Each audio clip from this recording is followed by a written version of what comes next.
Howl, howl, gargle, howl, gargle, howl, howl, howl, gargle, howl, gargle, howl, howl, gargle, gargle, howl, gargle, gargle, gargle, howl, slurp, erg. Should have a good time. Message repeats. This is your captain speaking, so stop whatever you're doing and pay attention. First of all, I see from our instruments that we have a couple of hitchhikers aboard. Hello, wherever you are. I just want to make it totally clear that you are not at all welcome. I worked hard to get where I am today, and I didn't become captain of a Vogon constructor ship simply so I could turn it into a taxi service for a load of degenerate freeloaders. I have sent out a search party, and as soon as they find you, I will put you off the ship. If you're lucky, I might read you some of my poetry first. Secondly, we're about to jump into hyperspace for the journey to Barnard Star. On arrival, we'll stay in the dock for a 72-hour refit. And no one's to leave the ship during that time. I repeat, all planet leave is canceled. I've just had an unhappy love affair, so I don't see why anybody else should have a good time. Message ends. The noise stopped. Arthur discovered to his embarrassment that he was lying curled up in a small ball on the floor with his arms wrapped around his head. He smiled weakly. Charming man, he said. I wish I had a daughter so I could forbid her to marry one. You wouldn't need to, said Ford. They've got as much sex appeal as a road accident. No, don't move, he added as Arthur began to uncurl himself. You'd better be prepared for the jump into hyperspace. It's unpleasantly like being drunk. What's so unpleasant about being drunk? You ask a glass of water. Arthur thought about this. Ford, he said. Yeah? What's this fish doing in my ear? It's translating for you. It's a babble fish. Look it up in the book if you like. He tossed over the Hitchhiker's Guide to the Galaxy and then curled up into a fetal ball to prepare himself for the jump. At that moment, the bottom fell out of Arthur's mind. His eyes turned inside out. His feet began to leak out off the top of his head. The room folded flat around him, spun around, shifted out of existence, and left him sliding into his own navel. They were passing through hyperspace.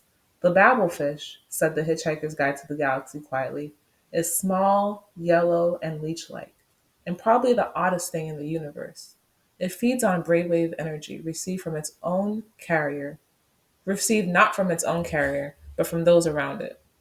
It absorbs all unconscious mental frequencies from this brainwave energy to nourish itself with.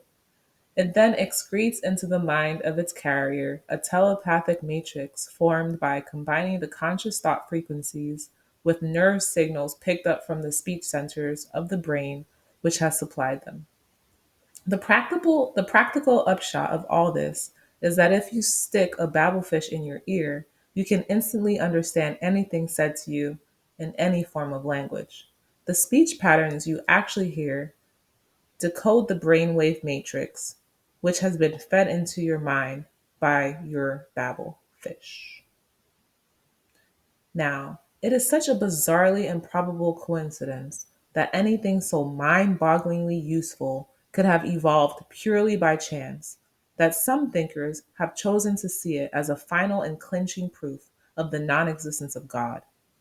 The argument goes something like this: I refuse to prove that I exist, says God, for proof denies faith, and without faith I am nothing.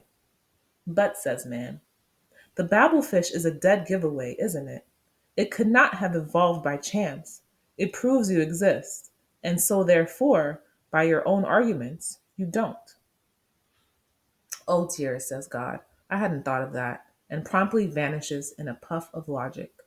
Oh, that was easy, says man, and for an encore goes on to prove that black is white and gets himself killed on the next zebra crossing. Most leading theologians claim that this argument is a load of dingo's kidneys, but that didn't stop Ulan Kolofid making a small fortune when he used it as the central theme of his best-selling book. Well, that about wraps it up for God.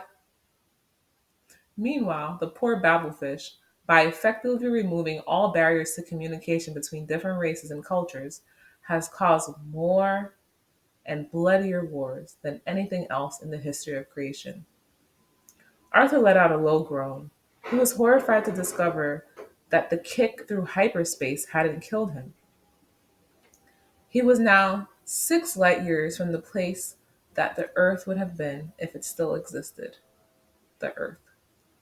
Visions of it swam sickeningly through his nauseated mind. There was no way his imagination could feel the impact of the whole Earth having gone. It was too big. He prodded his feelings by thinking that his parents and his sister had gone. No reaction.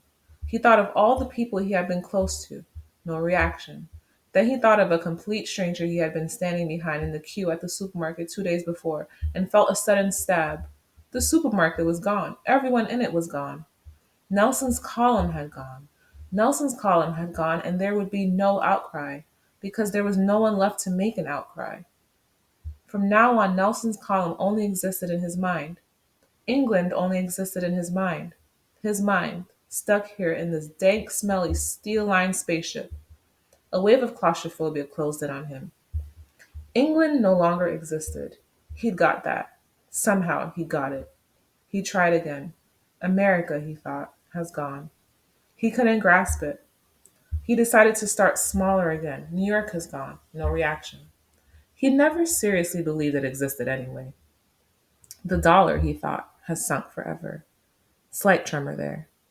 Every Bogart movie has been wiped, he said to himself, and that gave him a nasty knock. McDonald's, he thought. There's no longer any such thing as a McDonald's hamburger. He passed out.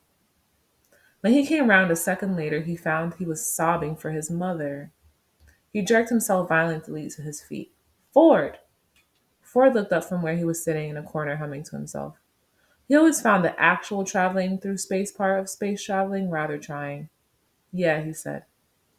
If you're a researcher on this book thing and you were on Earth, you must have been gathering material on it. Well, I was able to extend the original entry a bit, yes. Let me see what it says in this edition then. I've got to see it. Yeah, okay. He passed it over again. Arthur grabbed hold of it and tried to stop his hand shaking. He pressed the entry for the relevant page. The screen flashed and swirled and resolved into a page of print. Arthur stared at it. It doesn't have an entry, he burst out. He looked over his shoulder. Yes, it does, he said. Down there, see? At the bottom of the screen. Just under Eccentrica Golumbits, the triple-breasted whore of Eroticon 6. Arthur followed Ford's finger and saw where it was pointing. For a moment, it still didn't register. Then his mind nearly blew up. What? Harmless? Is that all it's got to say? Harmless? One word? Ford shrugged. Well, there are 100 billion stars in the galaxy, and only a limited amount of space in the book's microprocessors, he said. And no one knew much about the Earth, of course. Well, for God's sake, I hope you managed to rectify that a bit. Oh, yes, well, I managed to transmit a new entry off to the editor. He had to trim it a bit, but it's still an improvement. And what does it say now? Asked Arthur. Mostly harmless, admitted Ford with a slightly embarrassed cough. Mostly harmless, shouted Arthur. What was that noise? Hissed Ford. It was me shouting, shouted Arthur. No, shut up, said Ford. I think we're in trouble. You think we're in trouble? Outside the door were the clear sounds of marching footsteps. The Dendrasi? Whispered Arthur. No, those are steel-tipped boots, said Ford. There was a sharp ringing rap on the floor. Then who is it? Said Arthur. Well, said Ford, if we're lucky, it's just the Vogons come to throw us into space. And if we're unlucky, said Form grimly, the captain might be serious in his threat that he's going to read us some of his poetry first.